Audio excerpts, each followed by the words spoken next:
Greetings. Greetings. Welcome to Wonder Night. My name is Edward Stinson, y'all. It's absolutely a pleasure to be here. I'm with arguably my closest friend. I'm so happy to be here right now. I'm joined by Savannah Heffernan, who is, my good people, an abstract artist, writer, and English educator. Hello. Hello. It's good to see you here. Good to see you. We don't really see each other that I often. I know. Very busy. We're both very busy. You're always busy. I'm trying. I know you're always busy. I'm always busy. I'm trying to be on top of things. You're in Vegas, South Carolina. I'm, You think you're selling? I'll try every other week. That's fair. That's fair. That's what happens when you're an English educator. Yes. You get sick every other week. I was going to say like that. I know that has to do with being in the school system, 100%. And being part of the education system, and just having to deal with dozens upon dozens, if not hundreds of kids. Yeah. Literally got COVID the second week of school. God. Yeah. Yeah. They're like, I think I went to doctors after that for another illness, and they were like, do you want your COVID shot? And I'm like, no, I already got it. Yeah, I already got it. Yeah. I got it last year too. And they're like, oh, do you want the flu shot? I'm like, I think I've had enough. We'll come back to that later, possibly, but I'm okay right now. Understandable.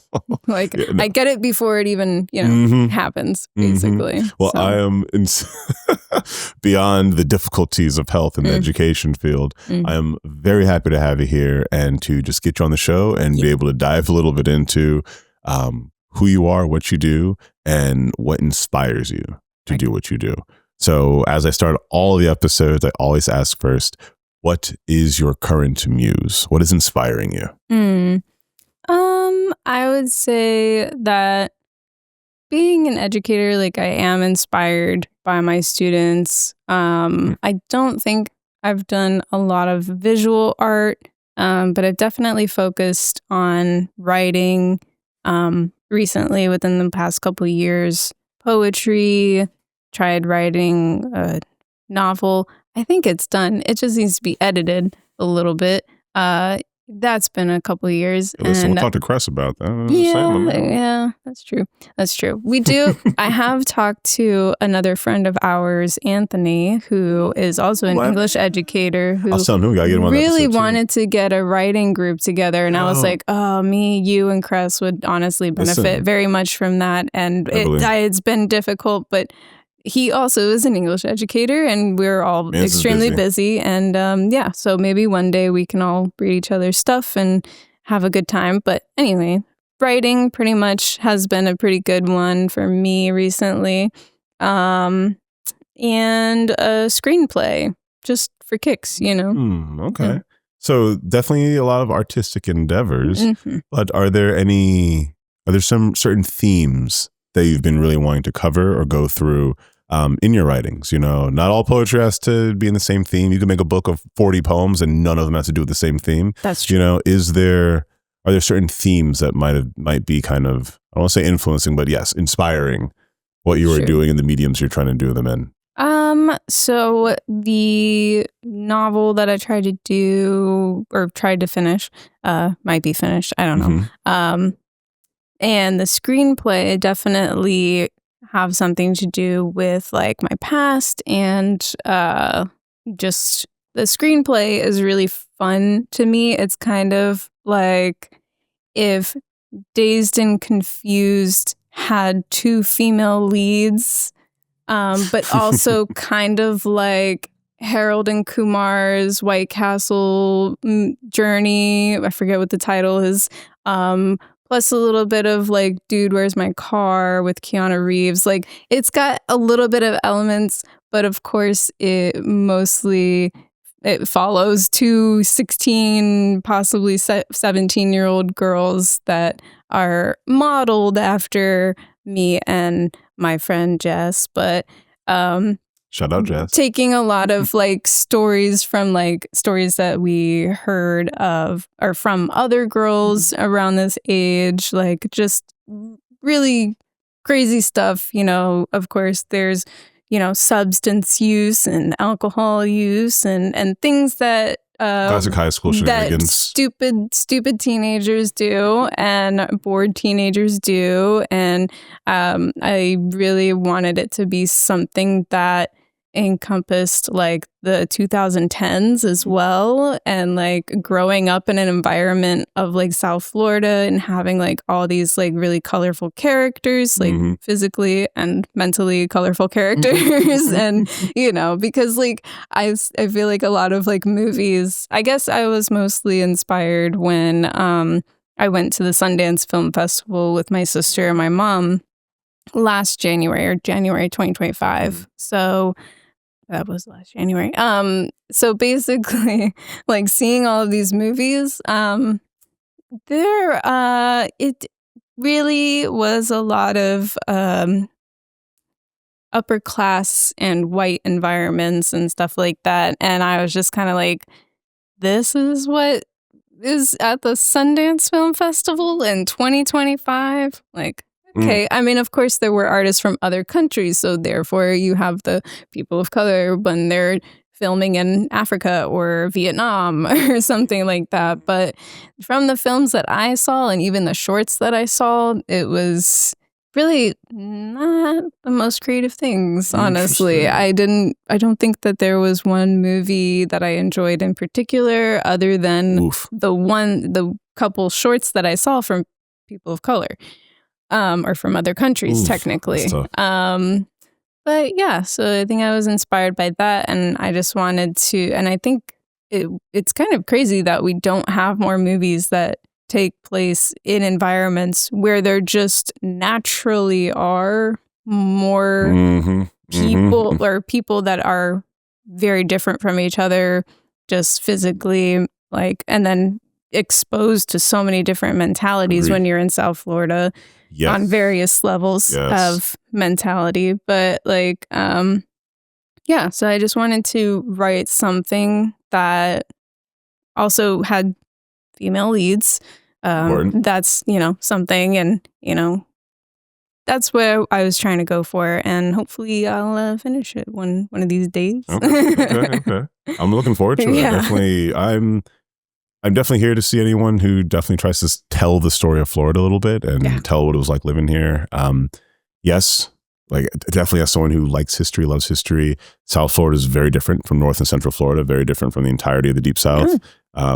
Yes, there could be the story of Atlanta and Georgia, but that's very different from South Florida. It's just a different community, different culture. So different, so unique down here. Like, even when you talk about the Sundance Festival, like Art Basel and a bunch of art festivals and international events that go on, the progress of those events is intriguing to watch. And yes, seeing, less representation in certain artistic fields has been more intriguing to also see going forward.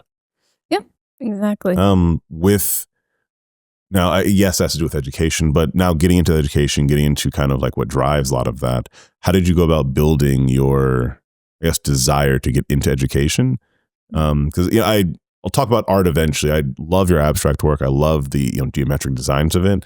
But I know that in this day and age, like it matters to be an educator. It matters to be a teacher, and it matters to be someone who still has the passion to be a teacher. Need more. I'm telling you, we need more people teaching. Nobody wants to do it. We really need them. Yeah. It feels like, the conversation around teachers nowadays feels like when we were in school, we didn't really, I feel like we had a bit of a teacher shortage, but it might have been the schools that we went to. Yeah, it might have been. They were maybe a little bit short at our schools for certain reasons. But overall, it definitely has gone down. I think like COVID drove half the population of teachers out of the classroom, something like that. It's a wild statistic. I do have questions on that as well. Where just how did that affect? How'd that affect the kids? Like, I know, so many teachers lost. Yeah. Like, I don't want to say lost their jobs and had to leave, had to focus on their own lives. But how did the effect on kids look to you from just kids before COVID, during COVID, and after COVID? Well, to answer your first question, sorry, I got into. No, I know we'll get into that too. But I got into education. Again, growing up in South Florida, I feel like it influenced me so much. Just like being exposed to so many different people from different walks of life and different languages and different countries. And, I saw students, that we went to school with who struggled with English and were constantly made fun of. I don't really feel like I can speak on it, but definitely I saw so much animosity just between the Black African Americans and the Haitian students. Even between Jamaican and Haitians, exactly, the islands, you could have a guy from the Dominican Republic. Oh no, he'd be misidentified, and he'd be like, "What are you talking about?" So it even just animosity between those groups of people I went to school with, and I felt so helpless because I wanted to be their friend and I wanted to be in that community and make more friends, and just I wanted everyone to feel like they could come together, and coming together through a language is kind of the easiest way to do it. Unfortunately, I wish that we had other ways to communicate. I wish that we could all just communicate through any language. I wouldn't mind ASL for everyone. Sign language would be pretty sick. Some sort of universal ASL something would be nice. Would be cool. I think that there's probably people coming up with that, but until that time, everyone that we went to school with that came from another country had to learn English immediately. And were our teachers the most helpful? Probably not. Probably not. Were our students the most helpful? Probably not.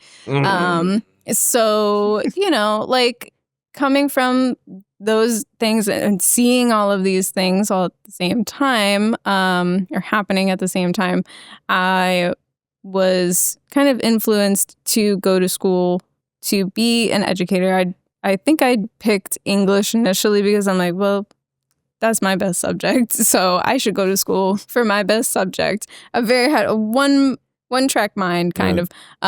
Didn't really think anything else of it. But I was just like, that's the one that I'm good at, so I'm going to do that one. If I was good at math, then I would do math, but I'm not good at math. So I'm going to do... I feel you. I'm going to do English. I wasn't like, oh, I could be a doctor. No. No, I got English. I test the best in English. That's the one I'm going to do. Very one-track mind. And then I was like, well, I could also do teaching ESOL or teaching English to speakers of other languages. Nowadays, it's you can either call a student with that title ESOL or ELL, English language learner. So, the acronyms are different nowadays, but same struggle still. Yeah. Technically, I have a master's in teaching ESOL, teaching English to speakers of other languages. So it's super long. But that's my title. And it comes in handy. I mean, I don't teach ESOL, but I still have students who come from other countries. The school that I teach at right now, huge Brazilian population. Didn't know they had a huge Brazilian population before I started teaching there. I was thinking Spanish. Yeah, no, it's different. No, it is different. It was totally different language. And I don't know any Portuguese, so that was super fun. But either way, it's definitely super fun. And COVID for sure affected the education system, and we're seeing the ramifications of that a lot in a lot of different areas. Specifically, we were talking earlier about writing. Writing has gone downhill, for sure. A lot of people say, I've heard podcasts of even educators saying that we need to somehow incorporate AI, have the kids write. I've heard this before, have the kids write an AI feed a prompt to AI and then improve it. I'm like, but they're not going to know how to improve it. How they know how to. They're not going to know how to improve it. So you have to actually still teach them writing, and they're not. So that's the problem. So I'm getting high schoolers who are pretty much writing, I would say, on a 5th or 6th grade level.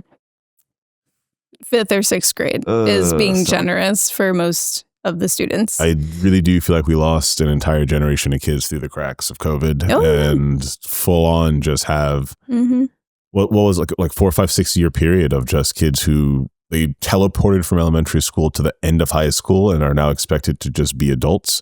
Or even from middle school, you just are teleported into adulthood and needing to figure out how to get to the college that you had no years to prep to get to. My God, I genuinely worry for not only the kids, yes, but the parents who are trying to figure out how to manage their lives through it, and then how to manage a kid who a lot are either growing up too quick or they're losing perspective and not being able to grow social connection. How does like the social connection of the kids like look now in education? Are they, I don't want to say it's obviously they're more disconnected because of like phones and whatnot, but are they still like effectively making like cliques and like building friendships? Yeah, cliques. Always. Of always course, cliques. of course. Always. Yes. That'll never go away. No matter what.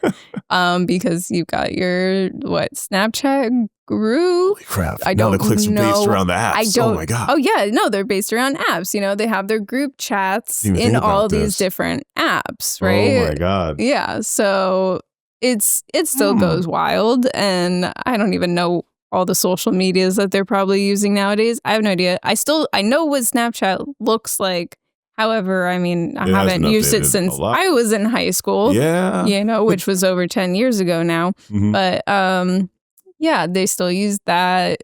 Instagram, I think I see them using, but mostly Snapchat and like Messenger. And yeah, but anyway, so I think that it is more common in students who I guess already have what we call a 504 plan or an IEP, which would be somebody who is on the spectrum or on the ADHD. I call that a spectrum too now because it includes ADD, which we used to like anyway. And then autism, the spectrum has expanded, you know. So anyway, broad spectrums on both ends, in my opinion. But basically, I would say it definitely affected those communities more. They are unable to, I teach 9th and 11th graders right now, and there's always going to be a difference. Like in 9th graders, it is a more shy community. They're like, worried and brand new to the school, whole new thing. Yeah. And they're still trying to find their way. The 11th graders are more like sticking to themselves. But there is definitely like, I guess when we were in school, I saw more of those students who would have been, had a 504 and IEP, like on those spectrums. They still had a community.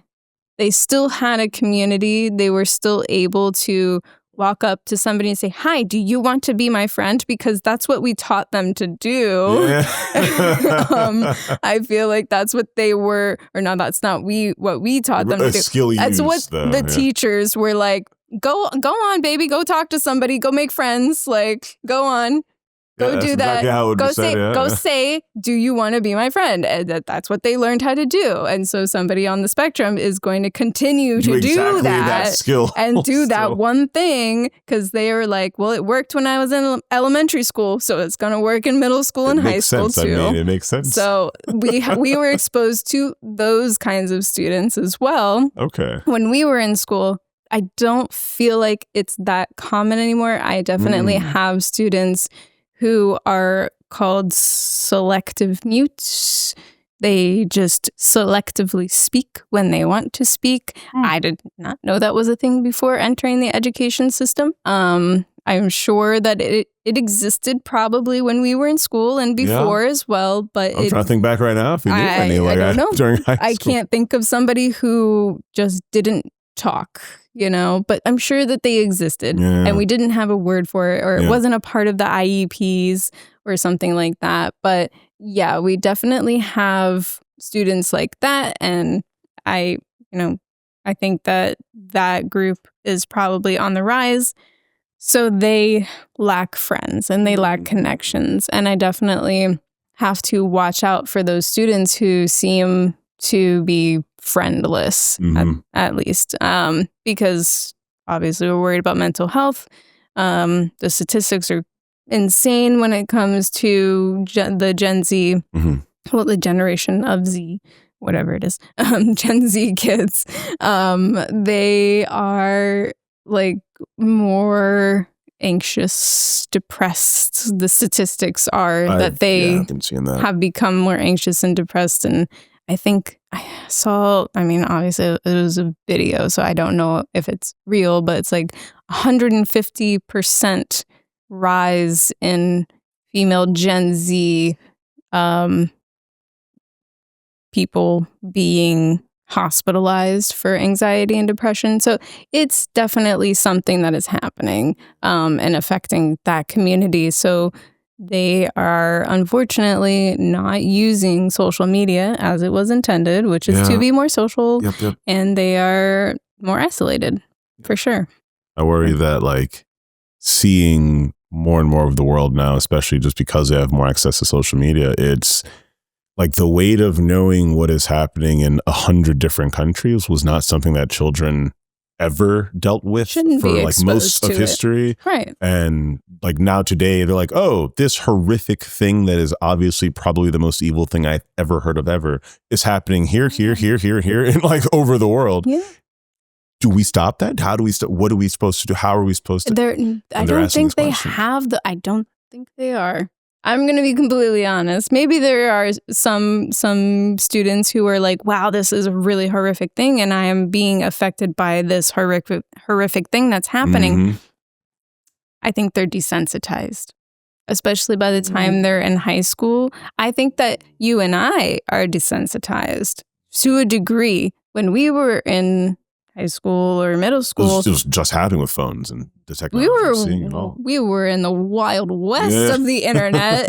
We were having full access to people getting their heads chopped off, terrorist organizations, Gaddafi. Oh my God. You remember what I'm talking about? That's true. No, we had very crazy internet. Yeah. Social media obviously is, has more mandates nowadays. There's more regulation. More regulations. The algorithm definitely is going to be guiding people towards certain that's a whole other story about boys. Yeah.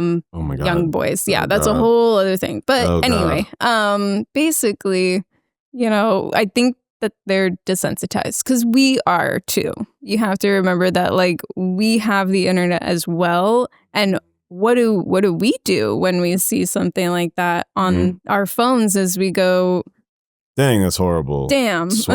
I can't do anything about that. I can't do anything. Well, I'm going to be more depressed now and internalize that. And that's how we have been living our lives since we got social media as well, because I think I had a MySpace for a couple years, but we had Facebook and we had YouTube and we saw horrible things. So I think that the kids are also seeing horrible things. You think they're just being desensitized way faster now? Yes, absolutely. 100%. I think that because now it's every day that they're seeing some nonsense and they're like, oh, this is, I guess, normal actually. Right. And then, on top of that, the school shootings is being normalized. Every day it kind of runs across my brain. I'm just kind of today could be the day. Never know. Something could happen today. Never know. Well, I should probably think that because then it might happen. Yeah. And I'm okay, I'll stop thinking about that now. The spiral. Oh my God. So I'm just I wonder what the kids are thinking about because they're probably Obviously it's a boy thing, but I've seen like the videos before of like, okay, if an intruder comes in right now, what am I going to do? Right now? I have an exit over here. I have an exit. What weapon can I grab? I've seen videos of like men or boys thinking like, okay, that's what I'm going to do. Like having contingency plans. Yes. If a threat of violence happens or something, but teachers have to think about that too. Yeah. Like I'm thinking, I'm like, all right, I'm on the second floor. I guess I would have to get them out of the windows, but I guess we can't jump out of the windows because what if there's multiple intruders, and what if he goes outside and instead of being inside, and there's only one direction of exits, is not built like my high school was. There's not a staircase in the back and the front. There's only one in the front. So, I think of the contingency plans every single day. Almost. You have to. You are now trained to do it. That. Runs across my brain at least once a day. So, I can only imagine what runs across these kids' brains, what they've seen every single day, because they spend almost every free moment not being bored. Yeah. That's the only way. Getting back to the art. Getting back to the art. How did I develop drawing my abstract art? I was bored as heck in class. I drew so many things in French class. I hated French. I took it for 4 years and I didn't learn a lick of it. I did not learn a lick of that. Madame, I'm so sorry. Madame Anon. We all had the same teacher. She was amazing. I know she was an amazing teacher. Did I internalize any of her information? Not 1 ounce of it. You were a great teacher, Madame. Please know you were amazing. I was a learner. Horrible student. I didn't learn anything from you. I apologize. I also didn't learn anything from my high school French teacher. I don't remember her name, and I didn't learn anything from her. Oh my God, I really don't remember the name of the teacher actually from high school. Yeah, I don't. I got nothing on that one. I'm sorry. I think there were 2. I think there was one Haitian woman. Yes. And then there was one white woman. I had the white woman who was like, she would walk around in like fur coats and be like, I'm freezing. I like act very Parisian, but she was very American. I don't know. She took us to a French restaurant. But anyway, trying to be classy, gotta bring the classiness. I didn't learn anything. In a lot of my classes in middle school and high school, and I definitely would have been a kid with an IEP if, I had been diagnosed, but the ADD was crazy for sure. And that was my solace. Like they just, my teachers just had to come to the realization throughout the year after the first quarter, they usually left me alone, where they're just like, stop drawing, like pay attention. And I'm just like, if I do this every day, eventually they'll be used to it. I'm like, I'm never, exactly. I would just not stop, and I'm like, they'll just eventually get used to it. But you know what? I don't see any of my kids doing that. It's sad. It's really sad. I don't have a single student that's like, I would rather be drawing right now. They're all just like, I want to be on my phone. I had a phone. Like we had phones. I still was doodling. And I was still doodling all the time. And unfortunately, why am I not doodling? And because I'm on my phone too. Yeah. Every single, I know, you're like, I want to bang my head against this microphone. Yeah, it's true though. It is true. We got sucked into it too. So like, if the kids are like so influenced by being on their phones nowadays, and so are we. Yeah. Like it really is a horrible cycle. We're just like, oh, I have a second, but I don't want to be bored, so I'm going to get on my phone. Mm-hmm. You have to work nowadays to be bored. Like you have to put yourself in that mindset to actually get something done. And so I don't give them their phones when they have a second. I'm just like, it's okay. Be bored. Figure it out. Please be bored. Figure it Entertain yourself was like my mom's go-to when I was a kid. Too bad. Sit there and entertain yourself. Figure it out. Did I, learn to zone out probably from that? Probably because I didn't have anything to entertain myself. So I was just like, okay, I'm going to go in my brain now. But did that help with the ADD? Probably not. Probably not. But either way, it definitely helped with my drawing because I was really bored. And then I got that job, at the pool. It's pretty great. And it was pretty great for that because all I did was sit on a stool and draw all day. All day. Cashier. Okay, cool. Thanks. Literally back to drawing.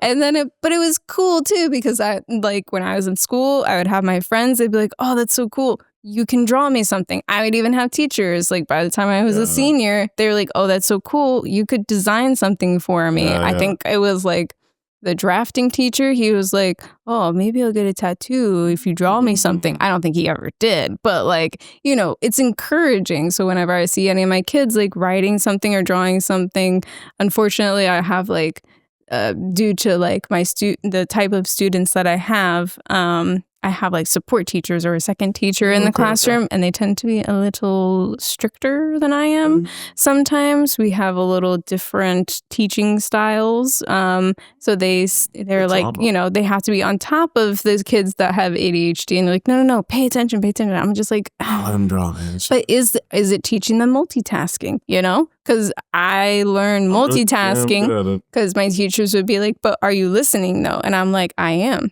Mm-hmm. But I have to be doing something else.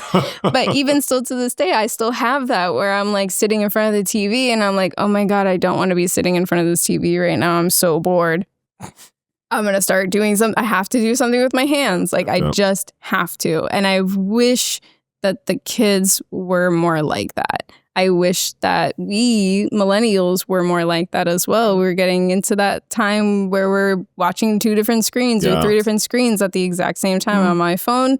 Got a TV in the back, and laptop, I got my computer with my work on it. All on simultaneously. And we're just the same. Yeah. We're all the same. I don't think that there's really that much difference between Gen Z and millennials right now. We're all on the same wavelength, riding just a bit older, what is happening with social media, what's happening with our work or with our school lives. It's pretty much all the same. Yeah. Yeah, to be honest. No, you're preaching right now because so we just had there's a small classroom in our school that came to visit last week, and the kids come through and I'm showing the art we're doing, showing them the work they were doing, and as I'm showing them the work, and then I bust out the sketchbooks to show them the process of sketching. They're showing their sketchbooks, and I don't see a lot lot doodling in most of their sketchbooks. I don't. I do see the projects they need to do. Exactly. It's probably intentional, not only doodling. intentional. It's not just free thought on paper, using the paper. And then even when we went through hey guys, I'm going to give you some examples of how to draw heads.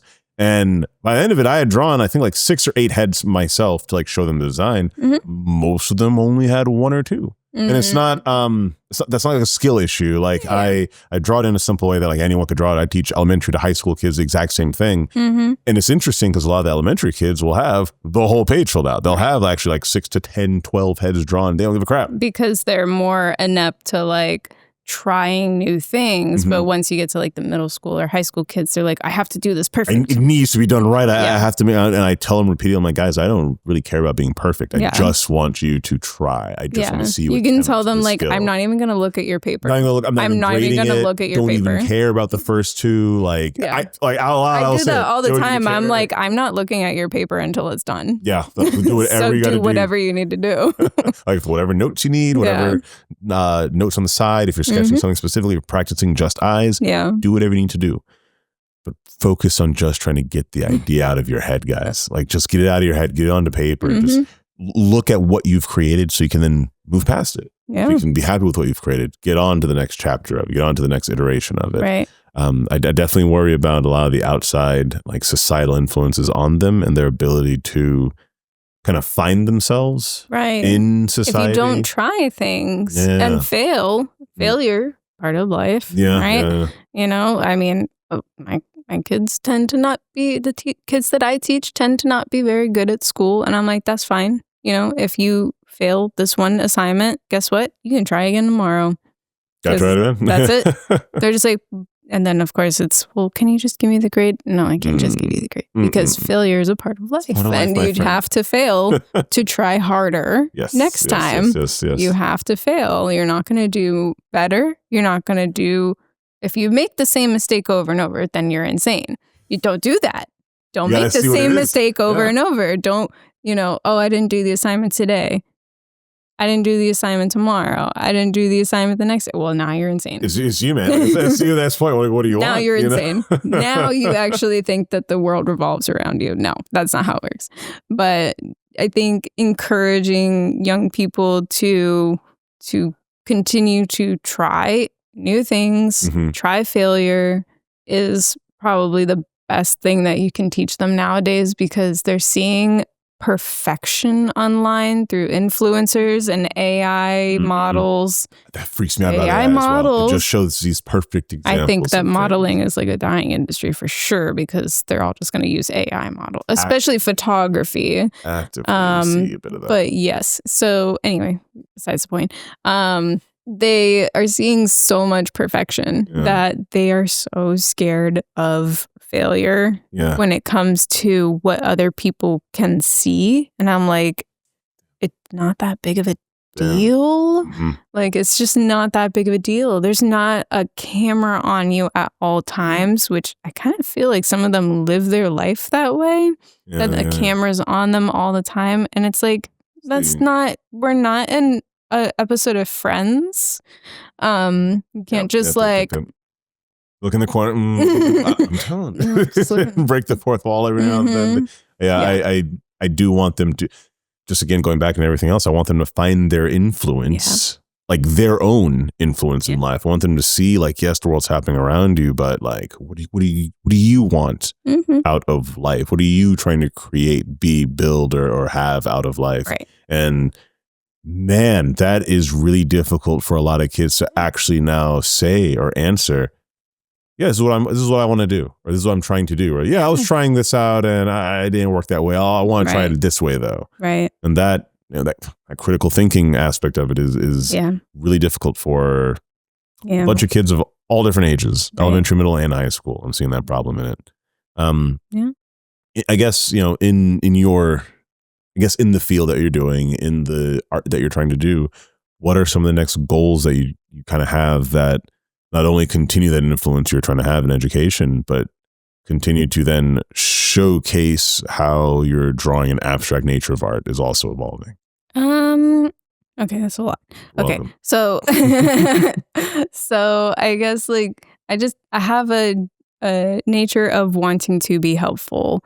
So I think when it comes to education, I just want to be as helpful as possible to the process. Okay. I don't want to hurt anybody, so like if I have to do something to encourage a student, or I have to fight against my assistant principals when it comes to we got to teach them writing. Yeah. Oh, but it's not being tested. I don't care. You kind of need I to don't learn care. this. They need to learn writing. So it's I want to be as helpful as possible. So whatever my students need to learn, I want to make sure that they learn it. And when it comes to art, unfortunately, I can't influence them in art, but myself, I think a goal would be to try my best to be bored. Find some time in your day and just be bored. Don't try to stay on social media all the time, which I don't. I generally don't. I'm just working all the time, but I'm just working all the time and doing things all the time. It's okay. I know. I've never been offended if I am or am not able to get in contact with him. Nah, she's working. Yeah. Girl's busy. What do you want? Yeah. So I think just I want to find time to write, finish whatever I've tried to write for the past several years, and try to draw a little bit more. And I don't really have aspirations of I want my art to reach everybody. It would be cool. It would be cool, but that's not really that big of a aspiration to me. I don't seek fame from art. I just want I would rather influence more people through education than anything else. Okay. Yeah. I think that's really great. And I've always seen that as the major aspect of who you are, through friends, family, through work as well. You've always kind of been that, I want to say like motherly friend, but through like the whole friend group. But, I know. I know the friend I am. who definitely I is know like, I am. all right, guys. All right, guys. What's water? Whatever you, I know, well? exactly. Like out there, like eye drops. You need eye drops? Don't I have one right in my bag right now? Oh no, I don't have allergy medicine. Don't worry. I have what I said. Don't worry. Yeah, for sure. Yeah. It is an appreciated I have a small passion. purse, but there's a lot in it. It has everything. I've always cherished the passion you have for just helping others and being that, again, not to sound cliche, but not to just be that light in, the lives of those that you are trying to influence and are trying to be that positive influence for. As I've gotten to know you and gotten to see, learn, and be wiser thanks to knowing you, I definitely would love for you to share your profound insight with the listeners. Anything you'd love to express, share, or if you could have any form of information given and everyone can hear that side of you, what is something you'd love to really share with the audience? Talked about the being bored thing and being more helpful, but also what I need to work on and what everyone needs to work on is also being inconvenienced by people. I think we got into a world. That's a bar. Yeah, we got into a world, probably because of COVID, again, going back to that. So great preaching right now. Like, when I tell you, be inconvenienced means basically, and I'm not saying that I came up with this originally. I feel like I heard it somewhere else, but I don't know where I heard it. I just heard it somewhere. But like being inconvenienced by somebody or by people in your life, as in like, since COVID, we've all been like, actually, I need to take time for myself. I can't come to your birthday party. Actually, I need to hold space for myself. And you know what? It's cool. I get it. But at the same time, I would drop anything to help you. I would drop anything to help any of my friends. Anything. Even if you're just an acquaintance, if you're like, I need to get out of a situation that I'm in, or I need help and you're the only person that I can call right now, I'd be like, okay, well, what are we doing today? I don't know what we're doing. I had plans. I was going to clean my entire house, but that's okay. I can do this right now. That's okay. I was going to meal prep, but that's okay. No, that's okay. What do we need to do right now? So I think being inconvenienced, like, go to your friend's birthday party. Don't, if your mom needs help with something, no matter how much she annoys you, like, you can help her. Like grandma, she might be losing her mind a little bit, but that's okay. Help her find that thing that she lost 20 years ago. It's cool. It may or may not be there, Surprise along the way. Yeah. Like, just help your friends, help your partners, help your family.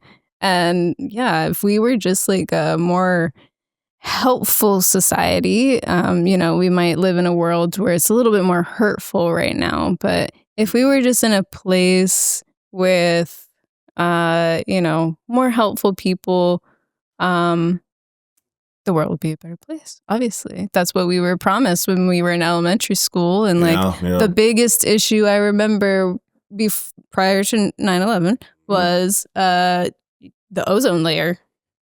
That was a big issue, and you know what? That ozone layer is smaller. Yes. But there are other issues with the atmosphere. The gases, I think, are like, they're not escaping anymore through the ozone layer. They're actually like sitting under. Now. They're accumulating now. They changed the chemicals that they were using. But anyway, So now we have atmosphere problems, and that's what we were supposed to be doing. I feel like we were all supposed to be environmentalists and like be helping the world and like. I feel like we were trying to build. That was what I was taught in elementary school. That's what I was taught. I saw a sea and we turtle went to different with a elementary straw schools one time. Exactly. And my life was different from that point forward. I was like, we were all like, we're gonna save the planet. Saving the planet. So that's what we were supposed to be doing right now. That's what we're supposed to be doing. Unfortunately, that's a little derailed due to the current climates of the world. The climate's not crazy. the weather. The climate. The climate. Yeah, the air. So anyway, if we were more helpful, less hurtful, and just be inconvenienced by people, and don't say anything unless it's helpful or insightful, What's the thing that mom always says? Was it? Or if you got nothing nice to say, don't say anything at all. Yeah, exactly. If you got nothing nice to say, don't say anything. Yeah. I wish people were more like that, but unfortunately, they hide behind their screens, and they say a lot of hurtful things. Screens have really, really made it a lot easier to bully and be a person who's just not afraid of repercussions while bullying. Right. And right. Like, I'm not an advocate for hitting people, but I understand people who are like, man, they've never been punched in the face before, have they? Yeah. I'm like, ooh. Right. Ooh, yeah, no, they haven't. Right. Exactly. See, I learned in middle school, I probably shouldn't be saying some stuff because I will actually get punched in the face. Punched in the face. It is possible. And it will happen. Can happen. Girls are scarier witnessed it happen. than the boys. They will punch you in the face. Then call. No issue. No issues. Yeah, you ain't wrong at that. Yeah. We've witnessed such things occur. Yeah. That doesn't happen that much anymore, Oh my God, nope. It's all anonymous people just now. say it and they, say it with your chest if you're going to say it. Say it with your chest if you're going to say it. Oh my God. Well, Savannah. Can I cut in real quick? Please, brother. Real quick, because I'm actually very passionate about what you said. Yes. Yeah. About being inconvenienced by people. Yeah. Thank you. I love that. When I tell you we've lost the art of community, Brother. Everyone is for self. Oh, yeah. Everyone's individualistic. Mm-hmm. Right. Being community is inconvenient. Yeah. Yes. But it is so integral to building like social wealth within the people around you. It's not always going to be, you might be tired as hell, but Todd asked me if I could do this. All right, fuck, I'm going to do this for Todd. Yeah. Because Todd in the future might be able to watch my kids. Todd in the future might be able to fix my car. Mm-hmm. Todd might be inconvenienced by me in the future, and he remember that he inconvenienced me back then. Yep.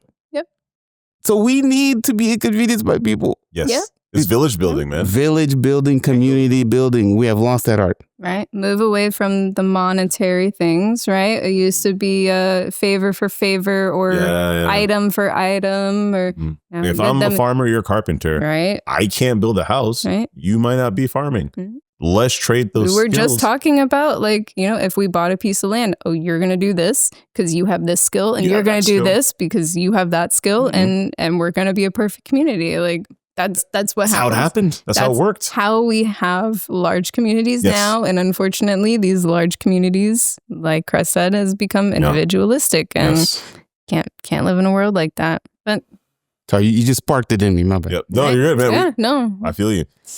Crazy. Yeah, man. I'm a firm complainer of the suburb movement because it made everyone individualistic, but then it made the suburb an individual as well. Right. And then people split their suburbs from like the communities and world around them. And they're like, the people of color over there, the immigrants over there, we'll just sit in our so your suburb is now an individual and doesn't build with the communities around it. And so we're supposed to be these United States, but we end up just having individualistic communities inside of individualistic counties, individualistic states. What are we doing? Don't get me started about Gates. Yeah. So, thank you. Thank you. Getting us on the topic. And just thank you for giving that insight. Borders, gates, humans just separating crap. Yeah. Golf courses. the plights on the environment. I digress. We'll complain about that another episode. Just do another one on environmentalism. Just complain about environmental things. Like, oh my God. Savannah, thank you so much for joining me. Again, friends, this is literally one of my close. This arguably is my closest friend. I cannot stress enough how happy I am to have you here. Oh, sorry. They'll hate me for that. Thank you, Savannah. Thank you, Trey. See you again soon. Thank you.